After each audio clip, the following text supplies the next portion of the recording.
always wanted to be a NICU nurse. I love the parents. You're not only treating the baby, you're treating the entire family.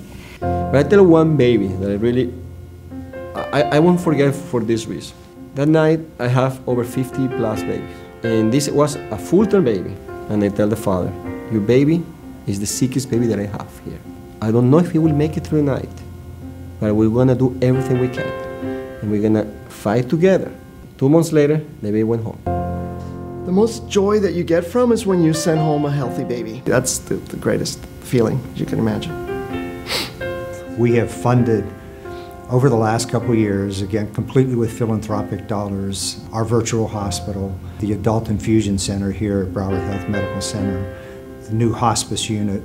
Soon we will be dedicating the completion of the renovation of our comprehensive cancer center. Help us take the next step forward on one of our major projects, which is the renovation of the NICU units at Broward Health Medical Center at its Children's Hospital. I have 2 boys, Aiden and Aaron. Aiden is 8.5, Aaron is 7, and Aiden had a twin brother, Alec, but Alec was 3 weeks when he passed, and he taught us a lot. Perfect pregnancy, came to get checked out, and then never left. A week later, she was born 3 months early. I was actually 10 days late. He had inhaled meconium, and it coated his lungs so that they looked like chocolate pudding. And one day I was just at the shop and I felt this sharp pain, and it was 25 weeks pregnancy. And I said, this is not normal, something's going on. Alec was 1 pound and 4 ounces, and Aiden was 1 pound and 3 ounces, about 11 inches. And our journey began in the NICU, and I didn't get to go down till the next day.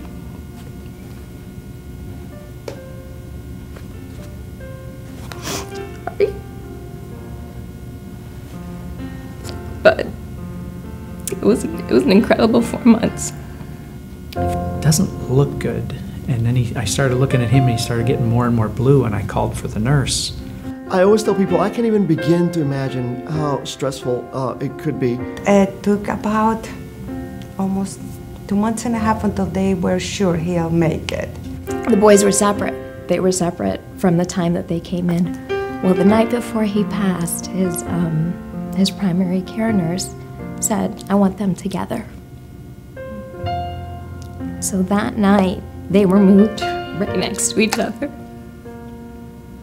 So there are connections. You want healthy babies leaving that unit. You don't want one to leave any less. So that's what's the hardest thing for me. So he was born in March, and then I got to hold him in May. 2 months later. So that was really special. Kangaroo care is actually when they take the child out of the incubator and they put him, it's chest to chest. That connection or that bond and is pretty incredible. Yeah. I never got to hold Alec. Until that day when he passed, I never got to hold him. Right now, the way that we are on top of each other, it's very hard to have the privacy to mourn, the privacy to be happy, the dignity that you need, the space. I remember we were there, and all of a sudden this baby got really sick, and they had to just right there and try to operate on him, open something and do something, and we were all like, you know, scared and worrying because it's happening right there next to you. If something's going wrong right next to you, it affects you. It affects the next parents. Good or bad, you're right there, you're seeing too much. We need your help. This is for our community. This is for the future of our babies. They're looking to make the beds private, which would be wonderful. We've seen many things that I think you're too close to each other.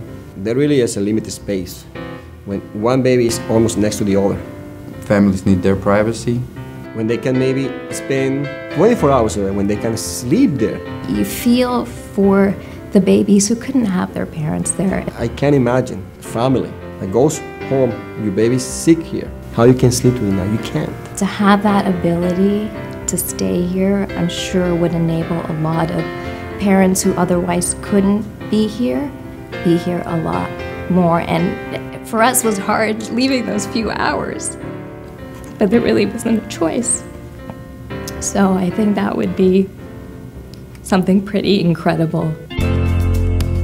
This project is so important to me, and I feel so strongly about it that myself and my family were making a personal commitment to this project, and we're going to take the opportunity that is available to name one of the rooms.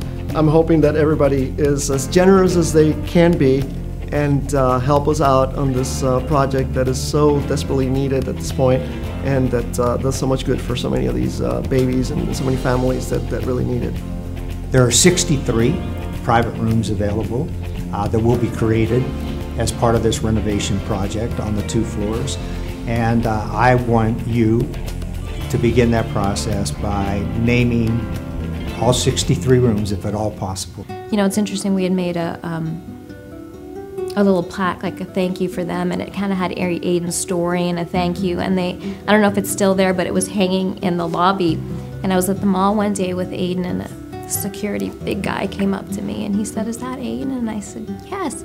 And he said, his story gave us so much hope all those days.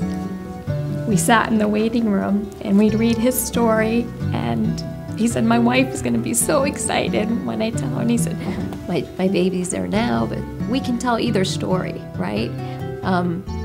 But it's nice to be able to give people that hope that either way, do whatever you can for these babies, because they're fighting, and every little thing does make a difference.